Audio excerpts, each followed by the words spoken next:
Et Jim, ce soir on parle de l'Iran avec un événement sans précédent qui se déroule à Bruxelles ce samedi. Oui, manifestation de dizaines de milliers d'Iraniens et d'autres personnes en présence de dignitaires internationaux avec un objectif, le renversement du régime des mollahs par le peuple et par sa résistance organisée. Un rassemblement organisé donc par le CNRI. Le CNRI, c'est le Conseil national de la résistance iranienne. Cette manif, elle vise tout simplement à lancer un appel à l'Europe et à la communauté internationale avec concrètement 3 demandes. Vous les voyez à l'écran. Appliquer tout d'abord immédiatement les résolutions du Conseil de sécurité de l'ONU contre le régime iranien, reconnaître le droit du peuple iranien à renverser le régime des mollahs, prendre des mesures concrètes pour mettre fin à la vague d'exécution, je donnerai les chiffres dans quelques instants, ça fait froid dans le dos, et enfin désigner le corps des gardiens de la révolution islamique comme entité terroriste par l'Union européenne et par le Royaume-Uni. Et puis on parlait tout à l'heure, Jim, d'exécution et de chiffres qui font froid dans le dos. Oui, revenons d'abord au gouvernement de Massoud Pezeshkian qui est aux affaires depuis plus d'1 an, et dans ce laps de temps,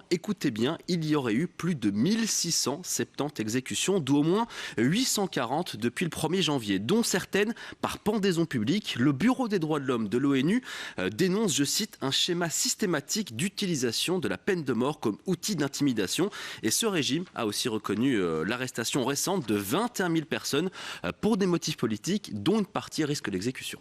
Mais Jim, il y a encore d'autres éléments de contexte à prendre en compte. Oui, manifestation a lieu ce week-end. Eh bien, c'est aussi et surtout parce qu'il y a une décision récente de la France, de l'Allemagne et du Royaume-Uni de rétablir les sanctions contre les régimes iraniens. Si le pouvoir iranien continue de tricher sur son programme nucléaire, eh bien, toutes les sanctions et toutes les mesures punitives seront imposées à nouveau. Merci d'être avec nous dans le Monde Orient. Ashfin Alavi, je commence avec vous. Pourquoi elle est si importante, cette manifestation de samedi ?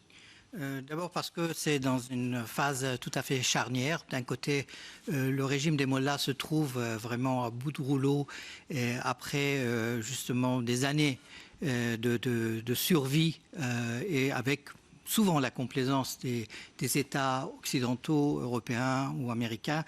Et aujourd'hui, je pense que le monde est devant une impasse devant le régime, c'est-à-dire que ce régime ne veut pas céder sur le plan de l'abandon du programme nucléaire. Il a provoqué justement tant de guerres dans la région.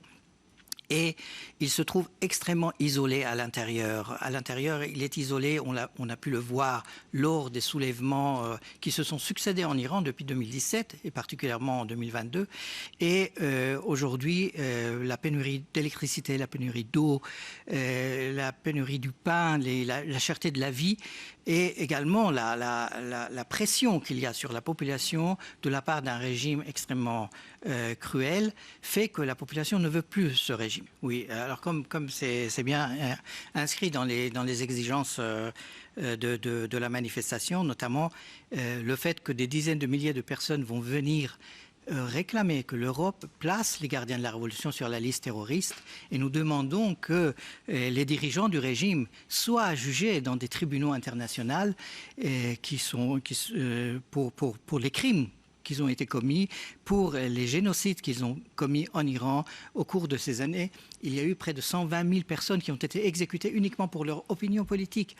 On garde espoir de faire tomber ce régime, et si oui, est-ce qu'on compte sur des acteurs étrangers pour vous aider, les Américains, les Européens dans ce cas-là ?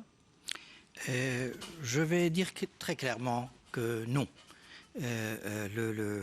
L'espoir, il n'est pas de ce côté-ci. C'est-à-dire que ce régime ne tombera pas avec une intervention militaire étrangère ou avec justement les gages que les donc États ça doit venir de la société civile iranienne, au régime, etc. Et cela proviendra de l'intérieur de l'Iran, du peuple iranien lui-même, de sa résistance organisée. Et cela, c'est le paramètre qu'il faut tenir en compte, précisément.